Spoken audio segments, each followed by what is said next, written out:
YouTube, what it do, man? So today is gonna be one of those busy ones. There's gonna be a lot of people today.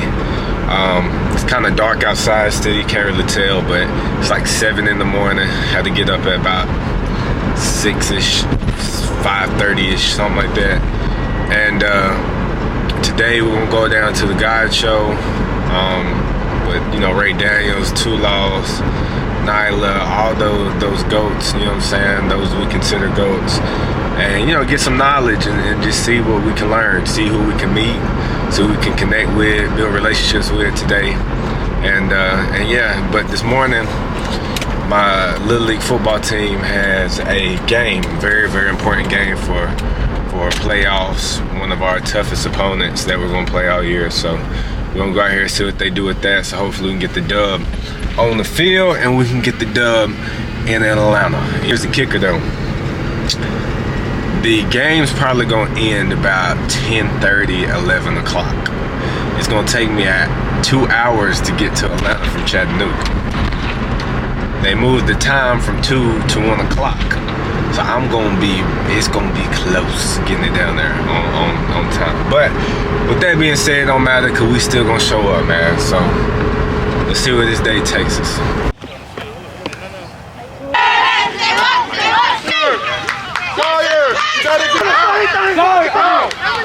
sure you get the drop. You got me? Butt the sideline. Touchdown.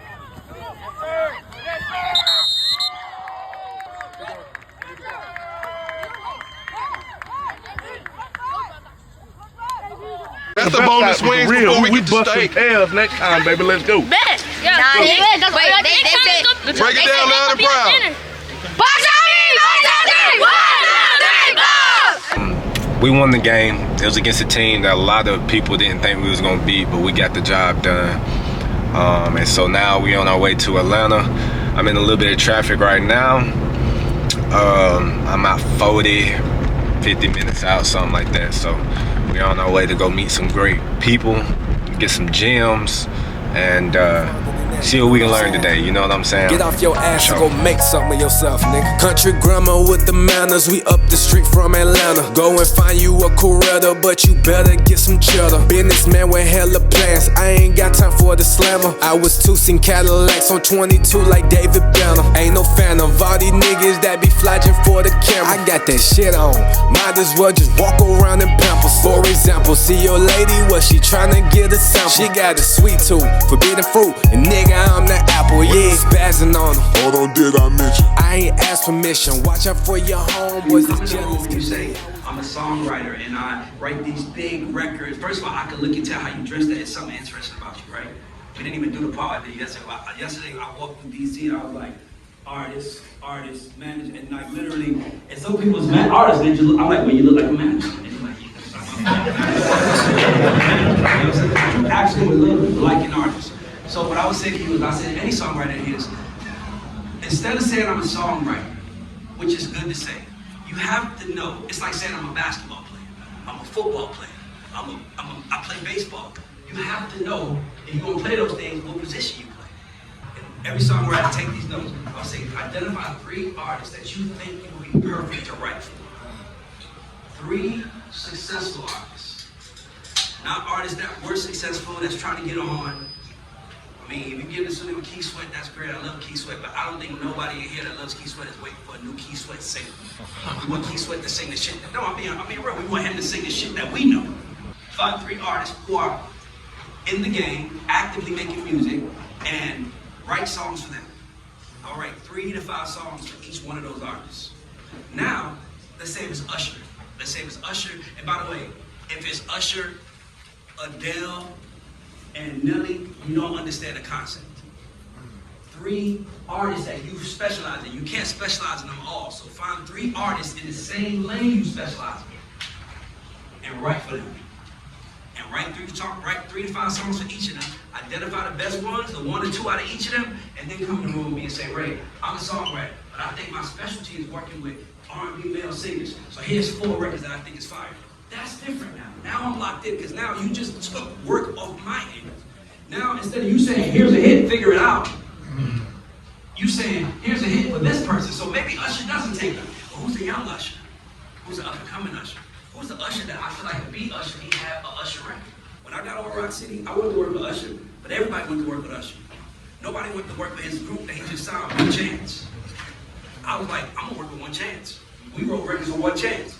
Cause I was smart. I was like, if Usher hears a record for One Chance that he think to work for him, you think he ain't taking that shit? And that's how you get the game. It's brick by brick by brick. But you gotta know you're building a White House, a red brick house, or you build a house. We don't know that. So it's like if anything was red brick, white brick, black brick. It's all, we don't know. Nobody wants to live in that house. I want to live in a consistent house that looks like it's not been put together from a junkyard. Yeah, what y'all know? What y'all say? If the A&R direction is not right, it will not. Most important thing for any artist in here to work is A&R direction. Let me tell you what A&R direction is, right? So I'm drinking some water right now. 8 water. I'm drinking water. Has anybody went to a restaurant and we go in a restaurant and they ask you for a glass of water? That's usually no cost, right? Right? Okay. But if you ask for a bottle of water, so it costs, right? I can take that glass that was free and the bottle that you paid for, and I can pour them both in bowls, clear bowls, move them around, and say, which one is you willing to pay for now? You don't know. So what makes that water worth paying for and the water in the glass not worth paying for? Packaging. Packaging is A&R direction for artists. That's all it is, right? So Megan the Trainer, I'm gonna use her as an example. Megan Trainer comes in the room, she plays this song, All About the Bass, on her ukulele. It wasn't even recorded. That lady was like, I think that's a smash. Son, let's put that out. Put that out. By the way, everybody has ever heard the horror stories about the music business, right? They throw shit at the wall and see what works. That's like what the music business does, right? They're hedging bets. I'm gonna sign you, you sign you. I'm gonna sign you, I'm gonna sign you. But here's the thing, I don't know everything about you. All I know is you gave me a song and I like it. Gave me a song and I like it. I think you're a star. That's what I know. That doesn't become true. That's what I feel, right? So now I signed y'all. So now I'm gonna give you $1 million, you $1 million, you $1 million, you $1 million. So now I'm like, all right, cool. One of y'all gonna win for me. And it's not, I'm gonna do the same exact job for all 4 of you. I'm gonna give y'all a music video. I'm gonna make sure y'all records is mixed. I'm gonna make sure the sound is supposed to sound. I'm gonna make sure all your socials together and I'm gonna put it out to the world. And at that moment, I just gotta pray that somebody likes it. We put the record out like we did everything else, but that record worked. It sold 10 million.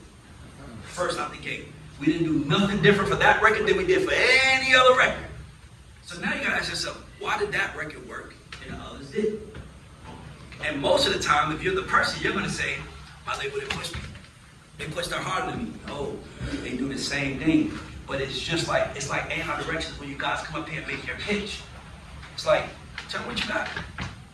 You're either gonna hit or miss, and if you miss, and it's hard to hit, but if you miss, most people miss, so it's okay, but learn from it. So, what I like to tell people is that you have to figure out your A&R direction first. I can give you guys all the pillars, all the answers, everything. If your shit is whack, your shit is just whack. I always say the first 2 pillars should be what you do and where you from. Because those are the 2 easiest ways to bring people to your table. Right? Because most people like, we didn't even ask what's wrong with Atlanta question like we did DC. But most people are like, man, if I just had this, if I just had that, if I had it. And they always have all these reasons why they're not working. And the real reason why you're not working is because you just don't know how to fucking push yourself. So the pillars are what you want people to know from you. So I usually say 5, but we usually say 3 to 5 because the first 2 should always be what you do and where you from. If you from the middle town, tell us about the middle town. And I know it might sound crazy, but make it interesting. I live in a town with 1,700 people. You want to see our supermarket? And then it's like a little, you know, some shit that make people be like, damn. It's music. Social media is about socially sharing, socially interacting with each other. If you just posting a picture of yourself saying, damn, I look good, you might get a like, but I'm not going to send that to him and say, you see this? Y'all got to find a way to tell your story. So he's like, I'm like, he's working, man. I'm like, bro, you got to push yourself. I don't know what to say, man. I don't know what to say, man. I got to get in the studio. Like, being an artist doesn't mean just putting studio content out. It's about connecting with people. Where's Jay-Z from? Marcy Project. Who said that? Marcy Project, right? Okay, cool. How do we know that? Has anybody come to any of y'all told y'all? Where's Nelly from? He never told y'all. You just saw his video. Y'all be having so many opportunities to connect with people, but y'all so worried about y'all fucking music and wondering why nobody want to connect with you. Who the fuck are you? Where are you from? truth of the matter is, your music sounds better to people that like you.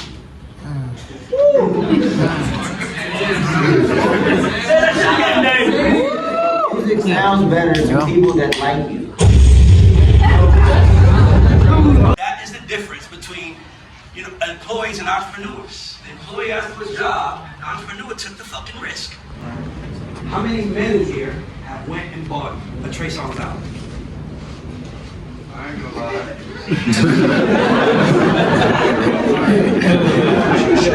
How many men in here have bought an R. Kelly album? Yeah. You wanna know why? Because R. Kelly talks to women for men. Trey talks to women for Trey. I don't want you to talk to my woman for me. I want you to set the mood for me, not for you, nigga. You ain't in the car. So when you come in and you like, I wouldn't want to come to your show, like, shirt off, like, yeah, I'm gonna sing your set. Like, nigga, I'm trying to fuck after this, bro. Like, I don't want, like, I'm being, like, dog, this is what I do for a living. They bring me artists, ripping on them to figure out, and I can look and say, nigga, you're too extra. Nigga, you're doing too much. R&B music is suffering now, especially the men, because the men want to put video on and talk about the love shit, and the women are like, I want to kill this nigga because he pissed me off. Who does that sound like? Rappers. You gotta pay attention to the mode where we are, the messaging where we are. It can't be dated. It gotta be up to par. And if it's gonna be dated, how old are you? 30. Okay, so you're still young. So don't aim for a 40-year-old demographic if you still got a chance to talk to your demographic. But you gotta talk that shit. See baka, hey, original baka, I see crazy on top your mata. Perfect time to be alone. You rest with me like moon, don't need to hide love. Feel like I'm safe with you, my heart is feeling love. Look what you made me do. Feel my cup. I show you my love like there's no one watching. Alright, man, that shit was super, super dope. I'm on my way back to Chattanooga right now. Do a quick recap. Mainly, man, you just gotta do the work. A lot of people are asking questions that he had already answered and shit like that. But there was some real solid gems. Like one of the things that he talked about was like setting up 3 to 5 pillars that your brand represents, and you stick to it regardless. You know what I'm saying? Went over like different content strategy ideas. Went over, man, it's just super dope, man. No, and not only that, Nyla, Dame, Ray, met all 3 of them today. You would think that with so many people that come up to him, ask him questions, or just really be in their DM, just only wanting shit, can't offer nothing. They're some of the coolest, most laid back. They show a lot of humility. You know what I'm saying? And that showed a lot to me today. Like, I'm really fans of all 3 of them. So if you can make it to the tour that they're doing right now, the 2 Lost tour that they're doing, man, you need to be there. You need to go if you're an artist, for sure. Highly recommend. I mean, obviously you can see from some of the clips that I posted on here that, Ray was on this shit, man, giving us some gems, for sure. Miestro signing out, man. Shop with your boy on Even. I got some music on Even. Slide by there and support. If you just spend $1 with me, man, I'm happy. You know what I'm saying? Come on through, support your boy, and we out. Life be lifing, that's why I'm always writing. I wear my scars like I see on icy Nikes. You can't hide them. When fans find me, we be straight vibing. No stage frightened. A family, knowing I'ma lead divine timing.